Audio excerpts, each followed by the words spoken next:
We're going to move on to our next subject, the skin rejuvenation and tightening. We will talk about the protocols, the clinical cases, off-the-faces skin tightenings, key discussion points and all that. And again, feel free to please be part of the discussion and share your experience. The pulse width, as you know, the laser we're talking about is 650. Skin types can be 1 to 3 with this, and all the way to 6 different parameters for the face, jawline, and neck. This is all in your handbook too. 3 passes per treatment and 3 to 4 sessions, 2 to 3 weeks apart.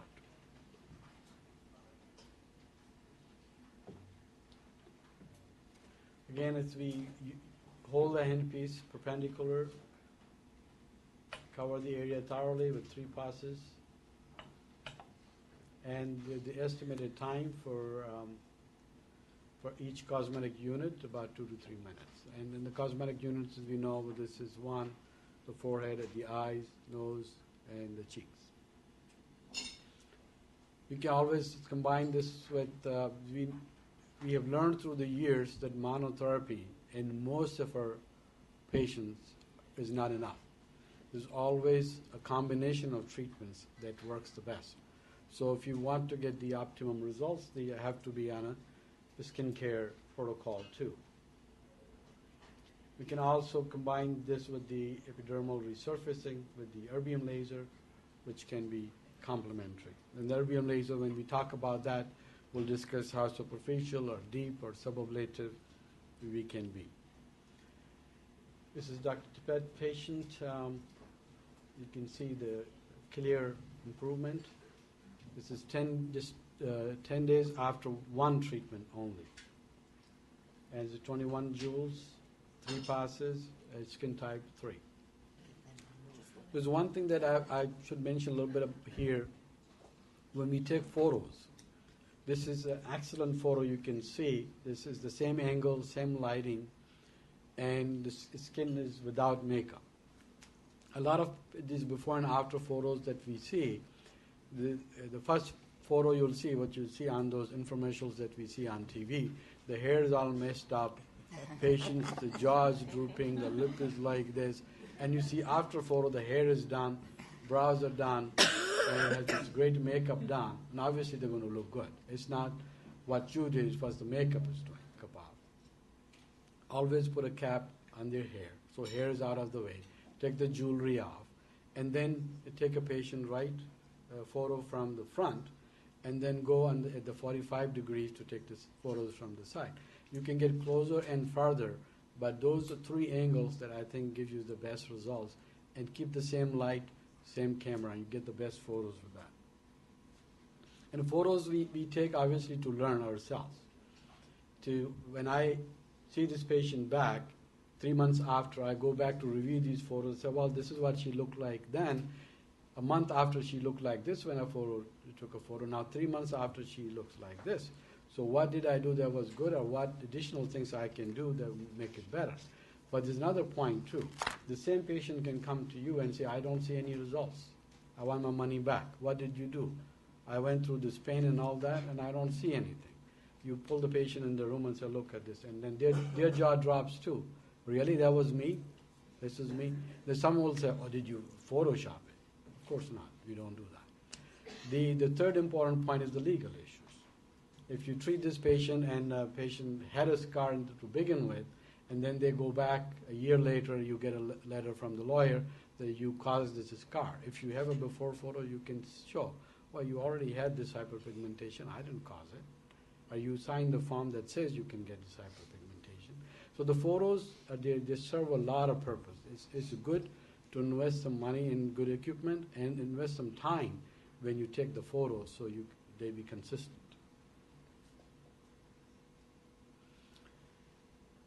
This is Pam Bennett's photo, skin tightening, and she combined this with weight loss, and you can see that the improvement is very obvious. The skin type 2. What is that? Oh, Pam is here. Oh, You can probably discuss about this. I can probably tell them a little bit Yes. about this. This was the case study, just this one person who had come into our office after having a couple of difficult pregnancies, and to me it's always worthy to preface, what is the history behind this patient, because I think it has a direct bearing on her results.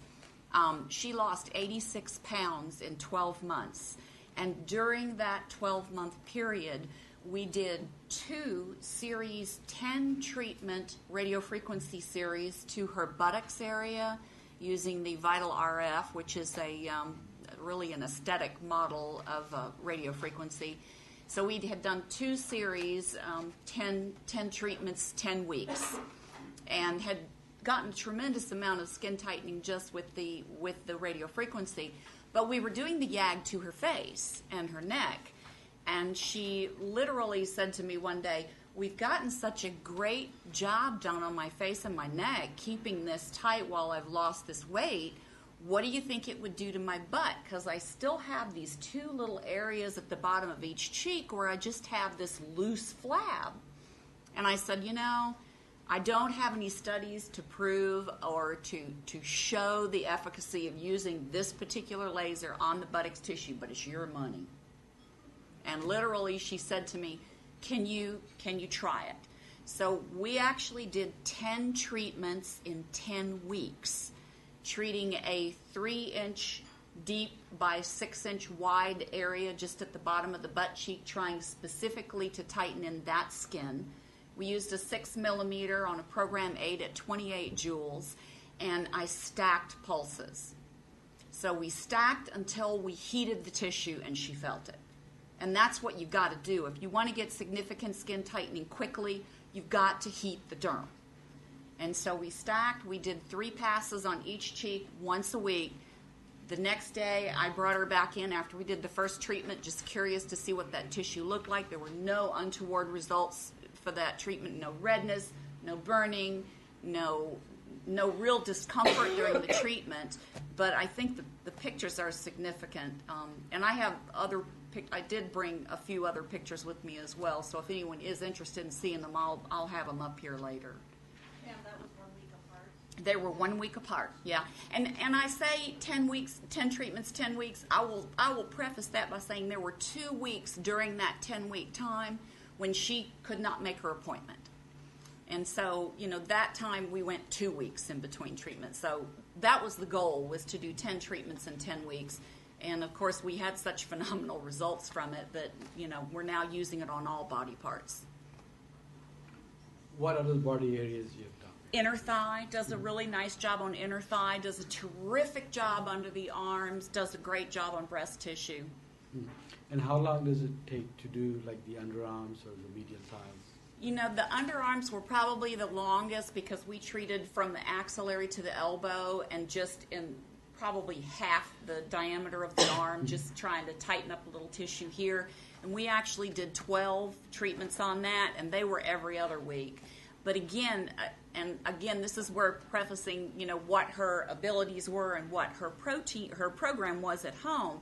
This woman, during that year of losing 86 pounds, actually did the P90X program. She was eating a great, high-protein, low-carb diet. So she was really doing her part and really doing that P90X. And I know, are y'all familiar with that? It's a very, very intense workout, 45 minutes in the morning, 45 minutes in the afternoon. A lot of weights, a lot of bell-type lifting, that type of thing. So she did her part. And we did do, the radiofrequency before we attempted on the buttocks to use the YAG. But I will also say we knew a lot of her weight, a lot of tissue was lost from her abdomen. And we knew, treating the abdomen, because we did radiofrequency there as well, that she was going to have a tummy tuck. So she ended up with a tummy tuck and a skin revision, which was performed by, I believe, Dr. Mobley in Jacksonville, Florida.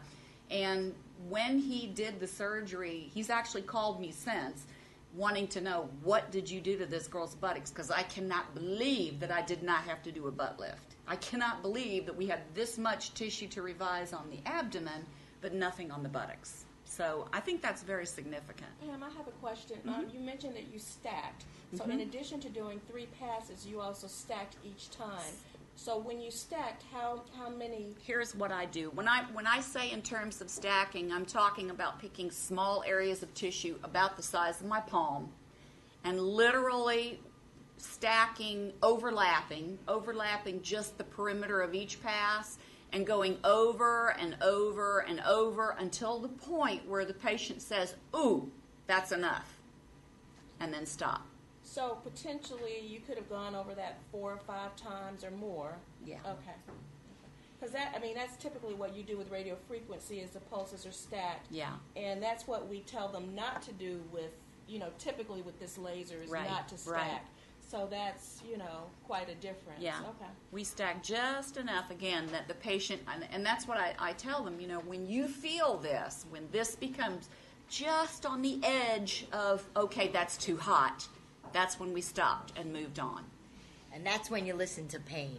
That's when you want to listen to pain. But in terms of time, my question was, if you're treating a medial thigh, each treatment that you do on one medial thigh, how long does it take? Oh, probably 15 minutes total. Thank you. It was a very good discussion. Is Dr. Plonovich here?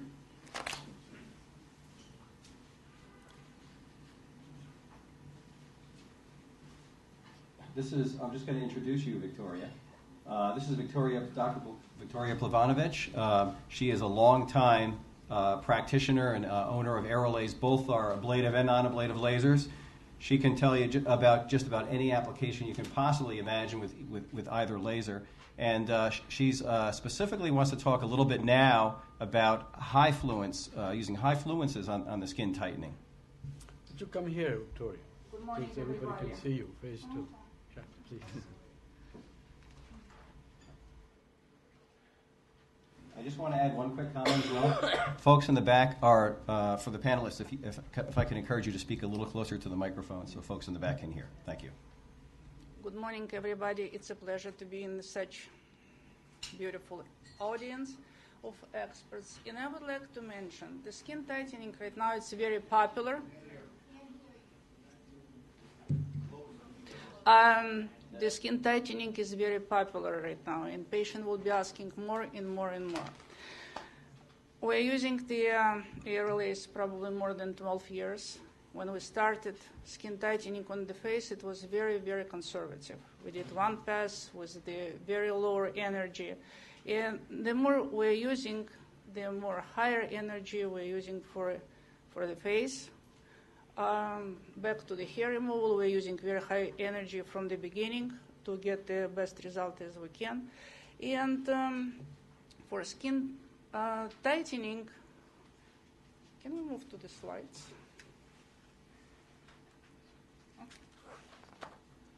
If we move to the slides, you can see on the buttock area and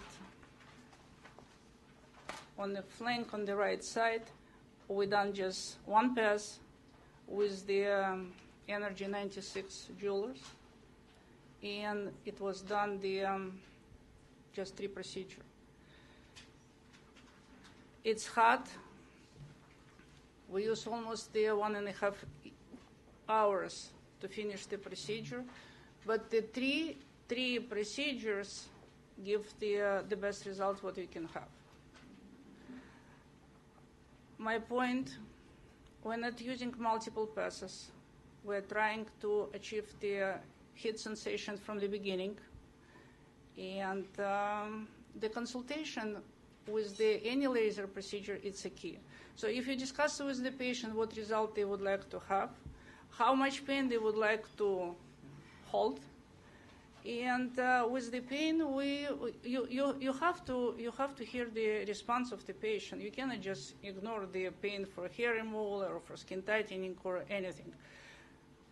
But the whole idea with the skin tightening, you have to hit the tissue, and the tolerance. This is depend of the patient, and it's very different.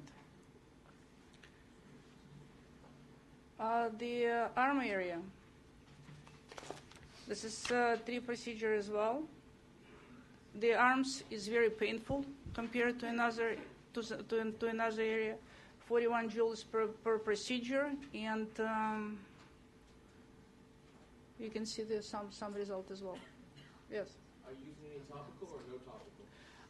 We have the Zimmer in our practice, so we're using the cooling devices. And if you don't have the cooling devices, ice pack, it will be very useful as well. This is my... Sometimes it's just a matter of stopping your pulses for a second and just let the immediate heat dissipate and then continuing on. It's true. It's true. Distraction, the patient.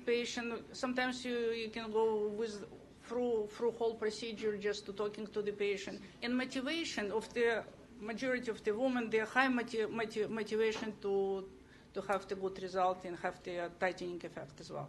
I would caution anybody from using a numbing agent, though. I would caution anybody from using a numbing agent. If anything, just an ice pack, something cool. Right. You got to be able to assess pain, especially if you're going to use high fluences and try and tighten skin, because there's a fine line between going over the edge. Go back during the consultation. You'll discuss what level of pain you will expect. So from 0 till 5, you'll explain to the patient. You have to have probably 2.5 and close to 3 level of pain. That was one treatment? It's one treatment. This is the 3 treatments. 3 treatments, but 1 pass with the high energy. So I see you use 2 different lenses for the treatments. On the buttock you use the 2 millimeter, and here you use Right. the 5 millimeter. Is that just to get the higher setting, or The patient, how do you choose? we choose the arm area. It's painful. It's Okay. painful. Patient couldn't tolerate the The higher energy. So this is during the procedure. We usually try to evaluate what the energy patient can handle, tolerate. and we go from here. The same for the hair removal. We're trying to use the highest energy as possible from the beginning, just to save the time for your practice and be profitable in this situation. So a couple of other questions. So based upon what you just said, do you sometimes use the 5 millimeter and other spot sizes for hair removal from the beginning? Our indication for hair removal, it will be follicular edema and some smell of the hair if you put on the very primitive way. So you have to have the response skin Right. for the hair removal, and we try to achieve during the spot test just to use the proper energy for any patient. Sometimes it's high, sometimes it's just a little bit lower. And I know we mentioned spot tests before, but just to achieve those effects in terms of determining what's the best setting for the patient, I think the spot test is so important. So we pretty much recommend it for everyone, because I think if you use a setting that's a low setting and they can tolerate, but yet they could have tolerated 3 or 4 settings higher than that, you've wasted a lot of time. So I think the spot test is a very valuable investment in time to kind of get the best overall settings for the patient. Spot test is crucial. Sometimes during the consultation, the patient has to have the idea what is the feeling of the laser. Sometimes the patient already came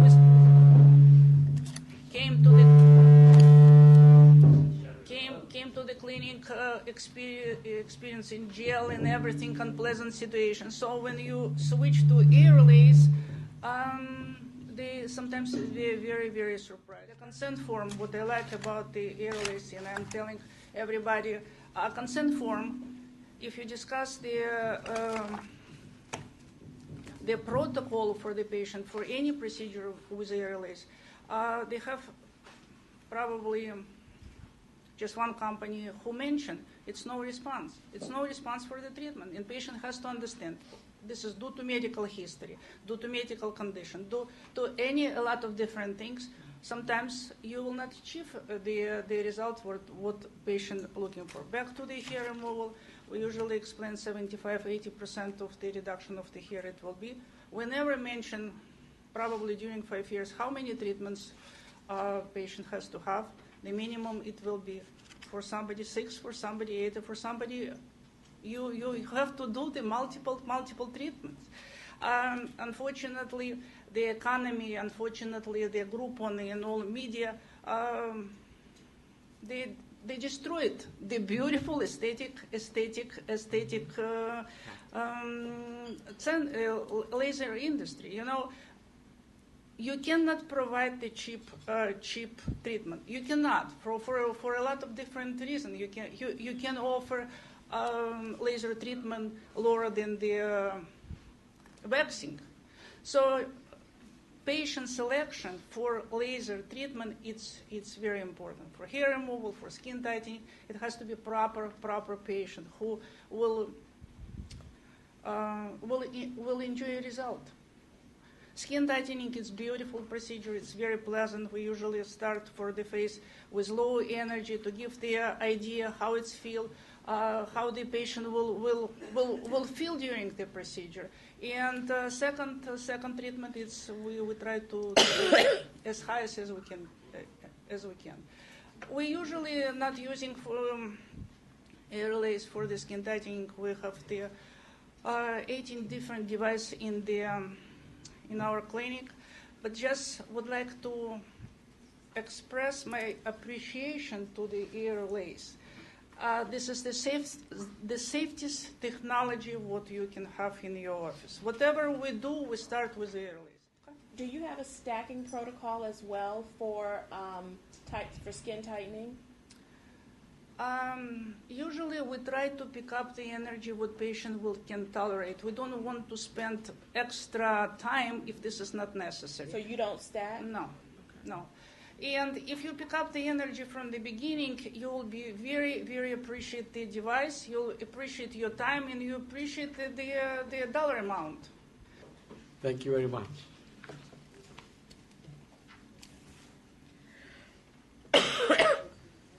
So we just going to discuss a few points here.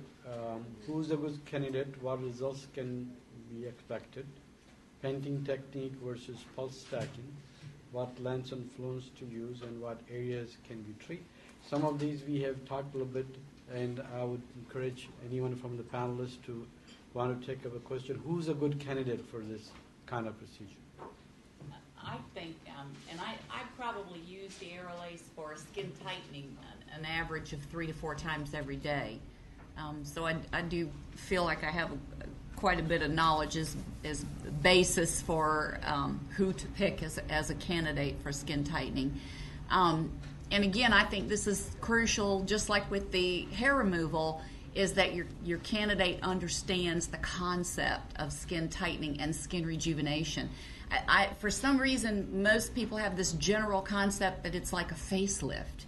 You go in, you get tightened, you leave, you never come back. 5-6 years later, you get another one. And that's just not the case. And I think the best candidate is someone who understands that skin rejuvenation is an ongoing process. It's something that we recommend at our clinic, that you have some form of aesthetic treatment once a month, whether it be a laser treatment, an IPL treatment, a radio frequency treatment, a chemical peel, something that you have something professionally done to your skin once a month. We highly recommend good skincare. That should be sold from the onset. I mean, when you pick a candidate, they've got to understand that if they're not going to support this with nutrition on a daily basis, they're not going to get the benefit. If they're spending all this money, to have their skin tightening, you want them to get the best benefit they can out of it, and that's through good skincare and a good daily routine. So, I think that's the most important thing, again, is spend time with your people, make sure they understand skin tightening. This is a process. It's something that you are going to do on and on and on. Now, what we do for skin tightening is we do a series, and then we do a touch-up as needed. And I can always tell you, a good way to be a judge of that barometer, and I use this at my clinic a lot, is after you've done the last of the skin tightening in the series that you've sold them and performed, they say, well, when do I come back? Is it 1 month? Is it 2 months? Is it 6 months? Well, for everyone, it's different. I don't know your lifestyle. I don't know the environment in which you live. I do not know the skincare that you perform on your face on a daily basis. I don't know what products you use. I don't know your genetics. So all of these things affect the skin. And so what I tell them is use your own body as a barometer. And one of the best places a woman has to use is her jowl. If you feel the jowl and you don't feel the spring, there is a difference to tightened jowl tissue versus slack, lacking elasticity. It just, there's a sponginess to it. And when you begin to feel that, that's your interval. Now for me, that's 3 months. For someone who's younger than I am, that might be 6 months. So a woman has to be trained to be in tune with her skin and be able to spot it and not go too far. Because there again, where's the investment if you do a series for skin tightening and then you don't see them again in 2 years and then they're just worse than they ever were before? I mean, we can't stop gravity. We can't stop aging. Absolutely. One thing that I think almost every patient that I see in consultation ask is what percentage improvement I will have, or how many years younger I will be. Obviously, we don't have any answer to that.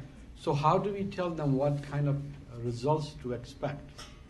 At our clinic, we tell them, all results vary, and I'll be honest with you, I think part of, we're in a small town and a lot of our clients have been with us for a very long time and they've actually kind of seen me transform over the 8 years. So I guess I think I'm probably one of my best selling points. But what I tell them is everyone is individual.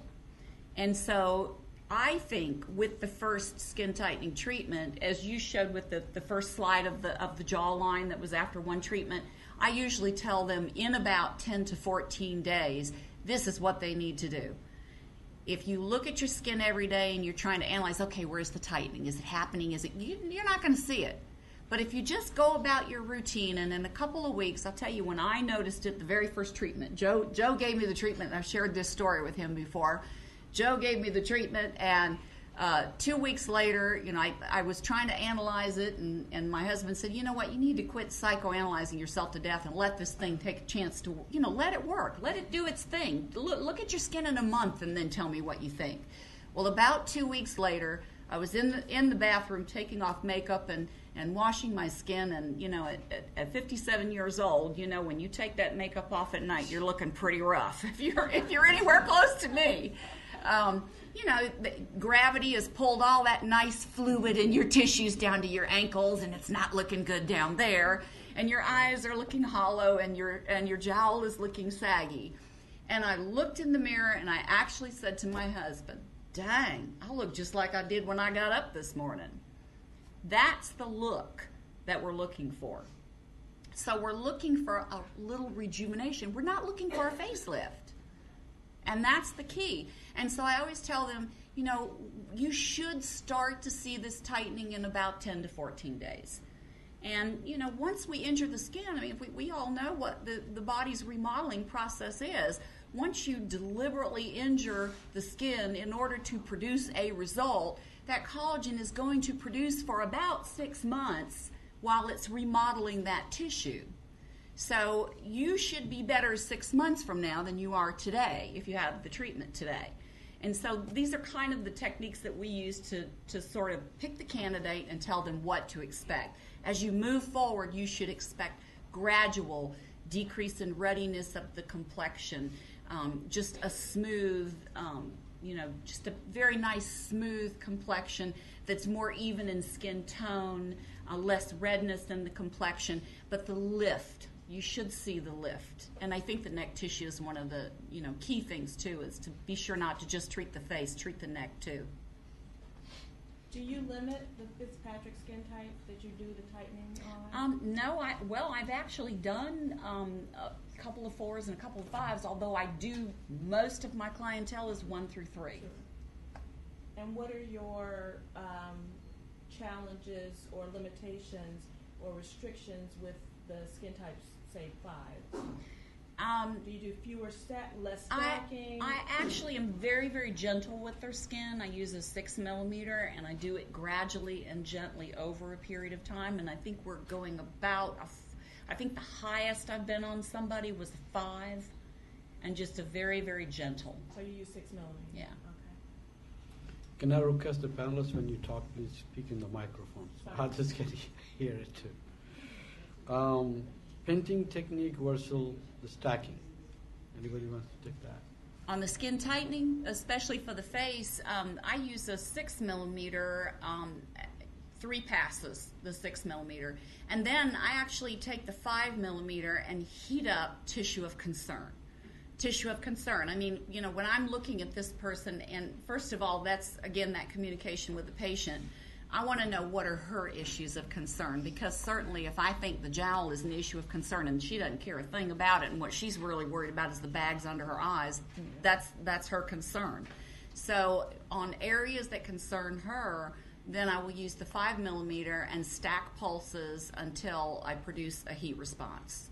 And sometimes in lines, forehead lines, laugh lines, you can actually see, if you stack pulses, you'll actually see a little crusting with that later that week. And that doesn't worry me. That, you know, the end result is what we're looking for. So we just counsel them to keep the area moist. We use Silxus from Sesderma, which is a great product if y'all haven't used it before.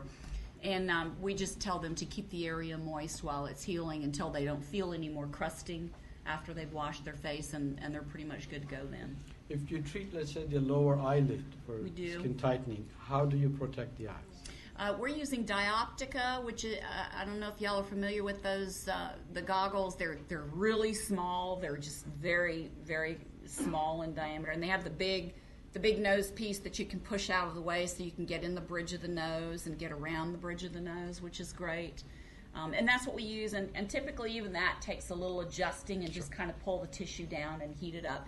And usually if you're doing the 5 millimeter, it takes about 3 passes under that eye tissue, and they're going to tell you to stop. Yes. It gets quite warm. Yes. So.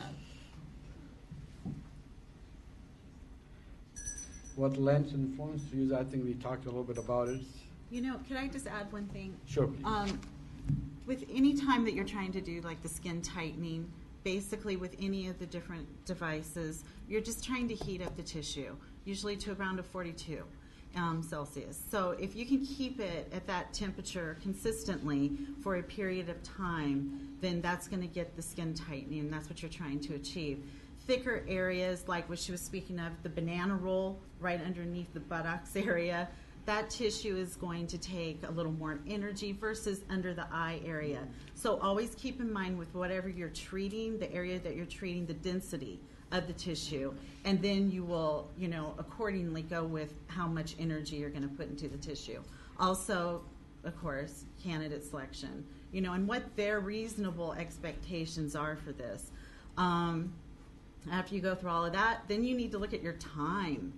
And so the areas, if you're having to treat an area like the abdomen, and you know you need to get it up to a certain temperature so you can get the reaction that you're wanting to achieve, you're spending a lot of time doing that. So, you know, and I always have, you know, the thermometer there, you know, to just take a check to see where they're at temperature-wise to make sure I'm even in the area of where I want to be. So, you know, I think for the face, is usually where we'll concentrate on for skin tightening. Arms, that hurts. It does hurt to heat it up with any device. So then again, trying to get the comfort of the patient to see if it's worthwhile for them to go through that. So your pricing needs to be accordingly to how much time you're going to spend on an area. So keep that in mind, because it does take time. It takes multiple treatments. 42 to 46. For 2 to 4 How do you minutes. check that temperature? Do you have a temperature meter on the skin at that time? You can. Infrared skin meter. Yeah. Uh-huh. You know, now they've got the little device that just point at the skin and it'll tell you. Yeah. You can get it at Home Depot or Lowe's. Yeah. And that's important to have. It runs about, I don't know, $25, $30. Oh, It- less than that. less, Or and then than you that just now. aim it at the skin, Yeah, and it'll give you a we read. give you Fahrenheit, Celsius, whatever you need. It's a very good gauge. Can I have Dr. Khatri a question? Oh, just please. Yeah, so obviously you can do titling with non-invasive devices. This question is to Dr. Khatri or anybody else can comment. So you can do tightening with the non-invasive radio frequency or NDAGs or whatever else, or you can do with a Fraxel. Do you have any comment? Which one will be okay, good, better, worse? I think like anything else, we have to have the right patient, right indication, the right device. What you're really trying to treat. I think we have so many devices now that they can get you almost to the same results. So it's your personal choice which device you want to pick at certain point. And what sometimes the patients will come and tell you, do you have Fraxel? I want Fraxel. And you can convince them to, the cows come home and they will say, no, I want Fraxel. So you have to just do what they really want, unless you really think it's contraindicated. Sometimes patients will come to you with a special request and insist on that, but they won't give you the full story, because everyone else they went to tell them no for one reason or the other, so they don't want to tell you that reason, so they lie to you. So I had a patient, a young patient in her 30s, a little chubby, and she wanted to do this laser liposuction on her belly. And I went through the whole thing, and I told her, you need a tummy tuck. She said, I don't want surgery done. I don't want general anesthesia. I want to be in the hospital. I want this done. I said, well, you're not going to get good results. She said, I don't care. Whatever results I get, I'll do it. Okay, we did it. She came back for 1 month follow-up, didn't look any different. She came back 3 months follow-up, maybe 20% better, not much. And I asked her, how do you think? She said, I feel great, it looks great. I said, really? She said, yes. And then she said, I wasn't expecting much results anyway. I said, why not? She said, because I have myasthenia gravis, I have this, and I have just 10 different medications I take, so I know it's not going to work as well. But everybody else said they won't do it. So sometimes you have to be careful with that too. That you have to explore a little bit more. One thing is, continuing on that point, is that sometimes patients have previous procedures done, and you are doing a procedure on top of that. And it was many years ago when I was Mass General, we had a patient, we resurfaced her face, and everything looked good, but she had a hypopigmented just here on the jawline. And I just couldn't figure out why. Because you get more side effects on the jawline in terms of scarring and everything else, but I couldn't figure out why she had this distinct hypopigmentation in that area there. And then when I asked more questions, she told me that 5 years ago she had a facelift done. So when they pulled the skin up, this was the neck skin that was covering her jawline. So we treated the neck skin at the same parameters as the face skin, and she got this hypopigmentation. But she kind of ignored to tell us those things. So these few things that we need to be careful about. And again, the question which device to pick is your personal choice. People with multiple clinics, it depends which device you have at that time, how educated the patient is. Sometimes patients will tell you, you tell me what to do, you're the doctor. I'm not, so you tell me what's the best thing to do is. Then whatever you feel is the best device in your hands that can achieve the best results. If you want to treat the tightening, the wrinkles, pigmentation, epidermal and dermal damage at the same time, you pick the device that can do all the same, or you can pick one device that will do work on the collagen and the dermal layers, and then you use a different device to issue work with the epidermal changes. You want to combine that with the chemical peel to handle the epidermal changes. So a lot of this is a personal choice versus one device being absolutely 100% better than the